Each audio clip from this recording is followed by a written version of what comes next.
Ebyennaku bisekerwa naye ate bannange Buganda eggwawo nga abagimalawo be tuyita ab'ebitiibwa, be tuyita abataka, be tuyita abategeera ennyo. Baganda bange, mikwano gyange, waliwo ebintu bye tulowoozaako ne tugamba ddala ki ekigenda mu maaso eri obuwangwa bwaffe, ki ekigenda mu maaso eri abantu baffe.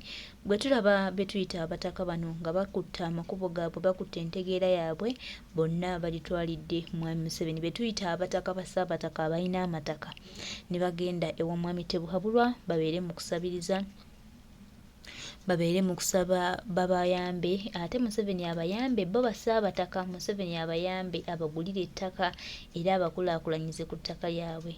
Bannange bimalamu amaanyi, bituleetera ebibuuzo bingi, bituleetera questions nnyingi, bituleetera okwebuuza ebintu bingi nnyo weewawo answer oluusi zibeera ntono, kubanga Mwami Tebuhabulwa okwefuula Ssaabataka, banange bintu ebimu bitumalamu amaanyi. Oba abantu baffe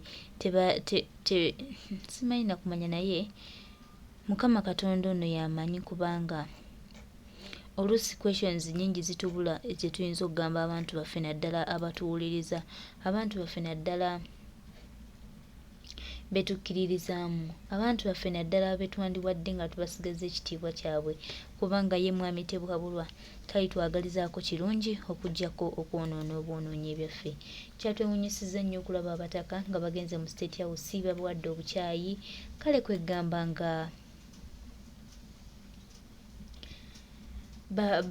babafudde nti nno be ba buli kimu, era nga Ssaabataka onabba obubbi ettaka ly'abantu munnange yabakulembeza, era nga nabo bagenze batta endowooza zaabwe ne bagimuguza. Binyiiza nnyo, bituleetera okukaaba amaziga, naye tetulina kyakukola okuggyako okusaba Katonda atutaase ababi, atutaase abantu bano bwe bati abajja okwonoonawo eggwanga lyaffe, abajja okusaanyaawo, kubanga abantu bano abakola bino ebintu tebalina kalungi ke baagaliza Buganda. Kankulaga embeera webadde nga bakoowoola kitaabwe Tebuhabulwa abeeko kyabakolera. Okwebaza olw'obuwagizi bw'owalaga n'otusasulira ettaka lyaffe.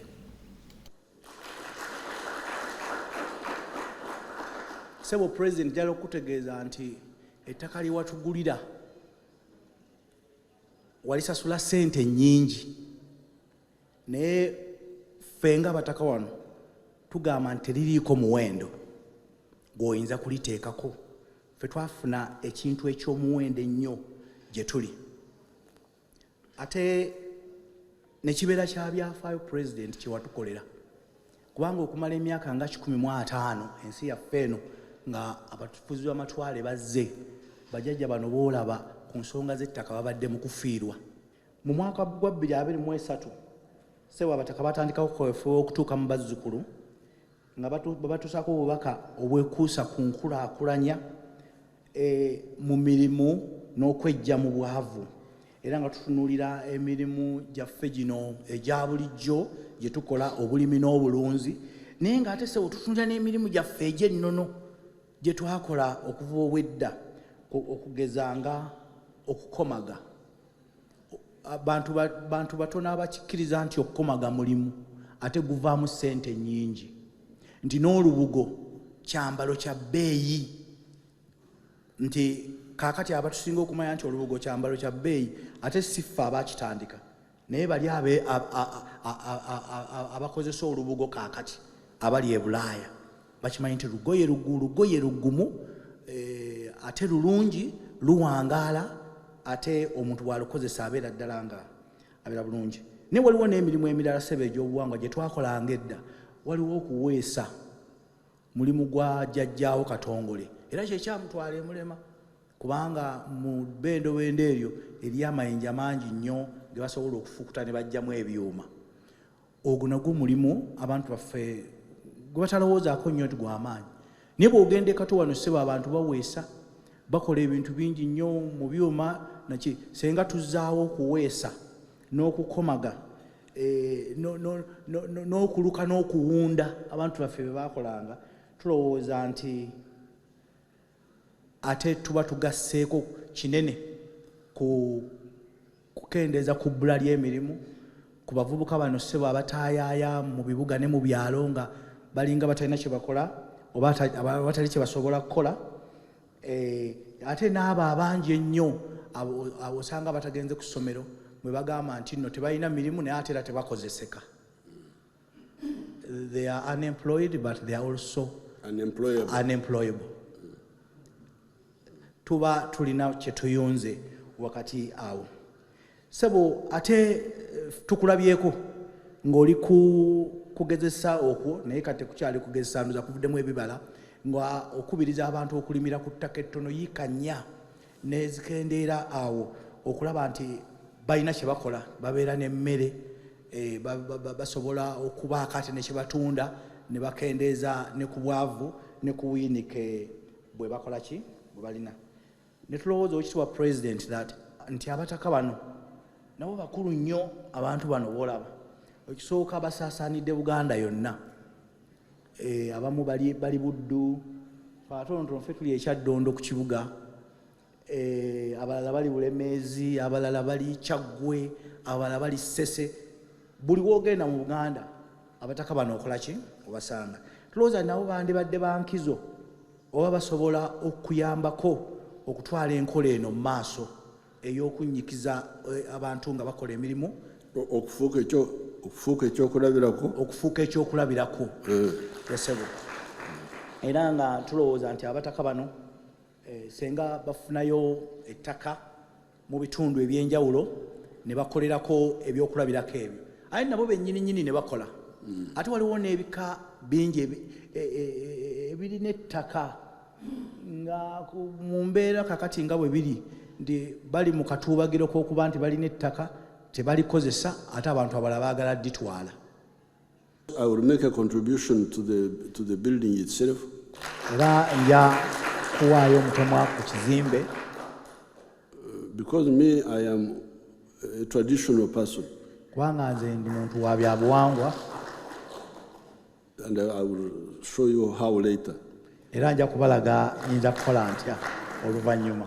So therefore, if it is tradition of the Africans, well audited, bwe kibanga ddala kyabuwangwa kyaffe kya Kifirika era nga kitambuziddwa bulungi, well audited okujjamu nga kisengejeddwa bulungi ne tujjamu emitemu egiteetaagisa. So I think really this is what I was telling Her Royal Highness, that we must maintain the essence. Kye nali ŋŋamba Nnaabagereka nti tulina okukuuma ekyo ekituyamba omulamwa oba omulamwa of a rules-based society, okuba n'abantu baffe nga tutambulira ku mateeka ag'obujjajja oba ag'obuwangwa agasaanidde mu kiseera ekyo. So I will be very happy to contribute. Nja kuba musanyufu era okuteekako ettaffaali.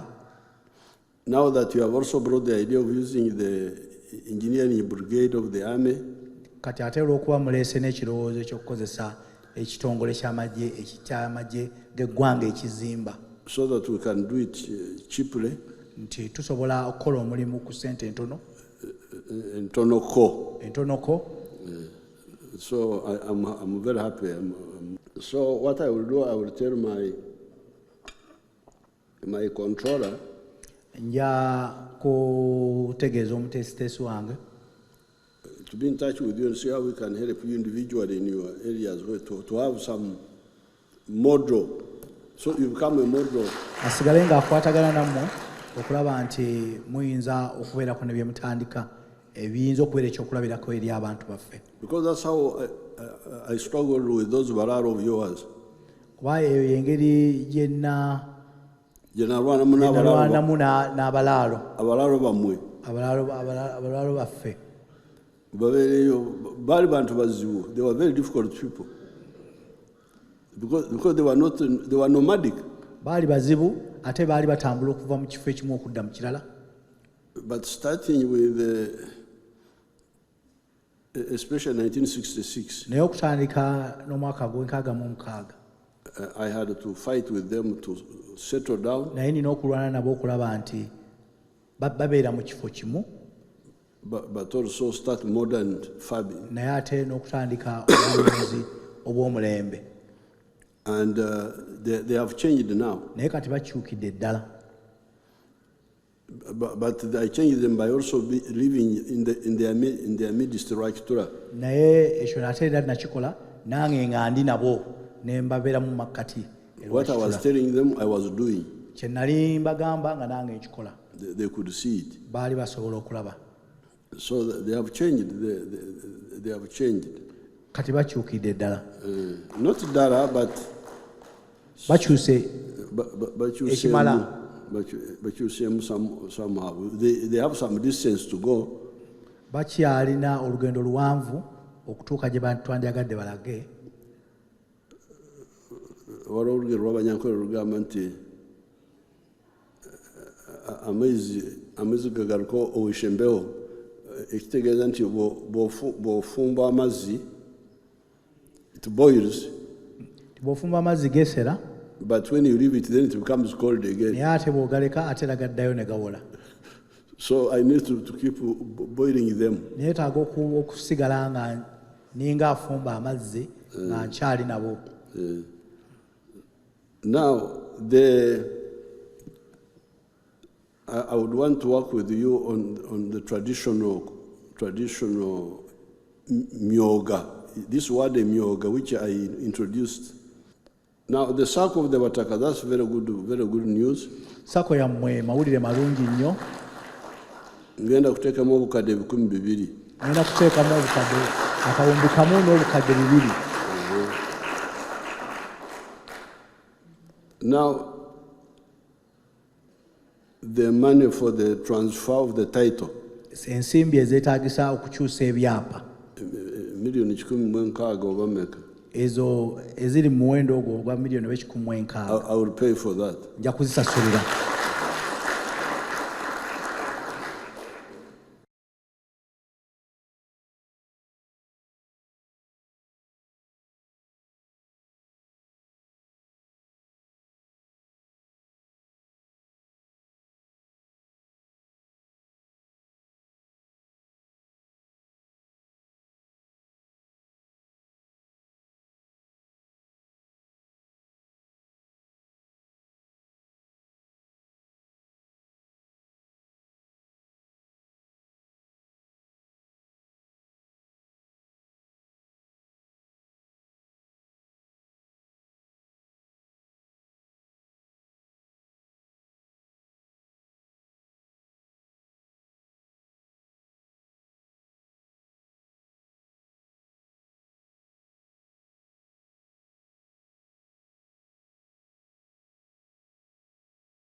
Byeba abataka baffe basinkanye mwami Tebuhabulwa era byebyo ebigambo byabagambye.